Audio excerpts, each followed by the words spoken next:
આમ તો જ્યારે જ્યારે પણ ખેડૂતોને વળતર ચૂકવવાની વાત આવે, સહાય ચૂકવવાની વાત આવે, ત્યારે સરકાર દ્વારા વારંવાર ખેડૂતોની મજાક થતી હોય આવા દ્રશ્યો સામે આવ્યા છે. ખાસ કરીને ગયા વર્ષે જ્યારે 2024માં ખેડૂતોએ 3 વખત કુદરતી આફતનો સામનો કરવો પડ્યો. જુલાઈમાં અતિવૃષ્ટિ થઈ, ઓગસ્ટમાં અતિવૃષ્ટિ થઈ અને ઓક્ટોબર 2024માં કમોસમી વરસાદના કારણે ખેડૂતોના પાક પર પાણી ફરી ગયું. મહત્વની વાત એ છે કે જુલાઈ અને ઓગસ્ટમાં જે પાક નુકસાન થયું એ બાબતે હજારોની સંખ્યામાં ખેડૂતોએ જિલ્લા ખેતીવાડી અધિકારી હોય, કલેક્ટરની ઓફિસ હોય, ખેડૂત આગેવાનોએ સરકારમાં ખૂબ રજૂઆતો કરી, જેના કારણે ક્યાંક ને ક્યાંક ખેડૂતોની જે માંગણી અપેક્ષા હતી એ મુજબ તો વળતર ન મળ્યું, પણ નહિવત વળતર અમુક ખેડૂતોને ચૂકવવામાં આવ્યું. ત્યારબાદ જે ઓક્ટોબર 2024માં તૈયાર થયેલા ખેડૂતના પાક પર જ્યારે પાણી ફરી વળ્યું ત્યારે ફરી વખત ખેડૂતોએ રજૂઆત કરી, તો ત્યારે સરકાર દ્વારા ખેડૂતોને આશ્વાસન આપવામાં આવેલું કે ઓગસ્ટમાં જે ખેડૂતોને સહાય મળી છે એ ખેડૂતોને બાદ કરતા બાકી રહેલા ખેડૂતોને ઓક્ટોબર 2024માં જે નુકસાન થયું છે એનું વળતર ચોક્કસથી આપવામાં આવશે.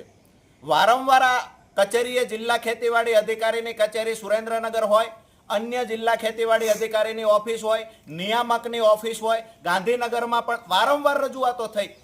અંતે આ મહિનાની શરૂઆતમાં સરકાર દ્વારા જાહેરાત કરવામાં આવી કે 2024 ઓક્ટોબરમાં જે નુકસાન હતું એ ખેડૂતોને વળતર ચૂકવશું, પણ 14 જુલાઈથી 28 જુલાઈ સુધી પોર્ટલ ખોલવામાં આવશે. જે ખેડૂતોને પાક નુકસાન થયું છે એ ખેડૂતોએ પોર્ટલમાં અરજી કરવાની છે.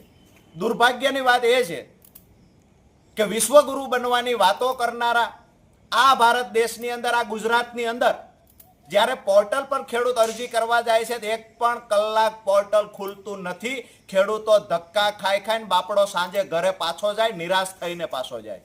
એટલે જે 14/7થી 28/7 સુધી સમય આપવામાં આવ્યો તો અરજી કરવાનો, આ સમયગાળા દરમિયાન પોર્ટલ ન ખુલવાથી ખેડૂત અરજી કરી શક્યો નથી.